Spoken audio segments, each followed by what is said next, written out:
हम सभी जानते हैं कि व्यक्ति का मन बहुत चंचल होता है। यही कारण है कि मन अशांत रहता है और कई सवालों का जन्म भी अशांत मन के कारण ही होता है। यदि आप जीवन में शांति चाहते हैं तो इसके लिए जरूरी है मन को शांत करना। लेकिन मन को शांत कैसे किया जाए?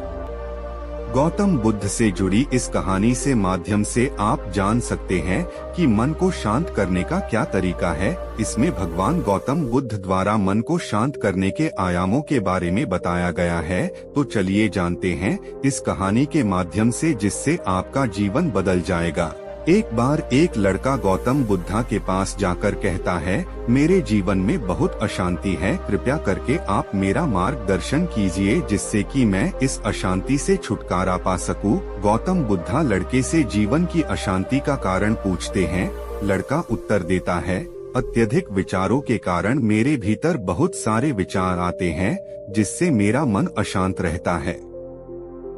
बुद्ध मुस्कुराते हुए कहते हैं, ऊपर आकाश की ओर देखो और बताओ तुम्हें सूर्य दिख रहा है। लड़का ऊपर देखता है और कहता है कि धूप दिखाई दे रहा है।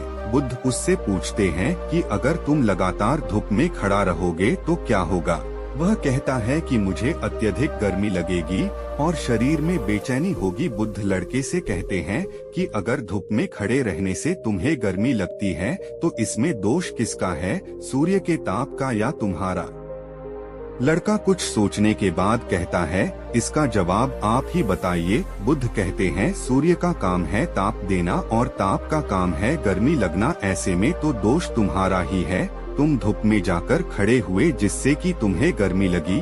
तुम्हें अगर शीतलता चाहिए तो तुम्हें छांव में रहना होगा। ठीक इसी तरह चंचल मन का भी स्वभाव होता है, विचारों और भावनाओं को जागृत करना। विचार क्षण भर के लिए होते हैं, लेकिन विचार से पैदा हुई भावना देर तक टिकी रहती है। लेकिन ये अगर तुम्हें निर्णय लेना है कि तुम्हें विचार और भावनाओं के साथ चलना है या अलग दिशा बनानी है। बुद्ध कहते, मन को शांत करने के लिए तन के आयाम पर काम करना सबसे आसान तरीका है। शरीर के स्तर पर हमारी कर्मेंद्रिया और ज्ञानेंद्रिया है।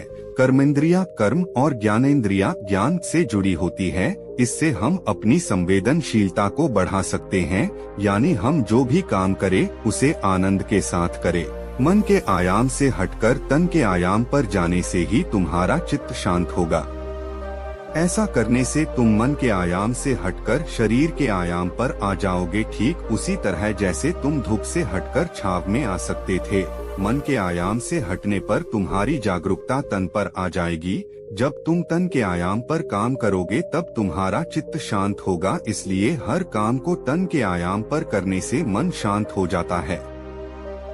लड़का बुद्ध से कहता है, अपने भीतर के शोर को कैसे सुने? बुद्ध कहते हैं, किसी शांत स्थान पर रहकर जहां शांति हो तब अपनी आंखें बंद करो और मन के भीतर चल रहे शोर से हटकर भीतर के शोर को सुनने की कोशिश करो।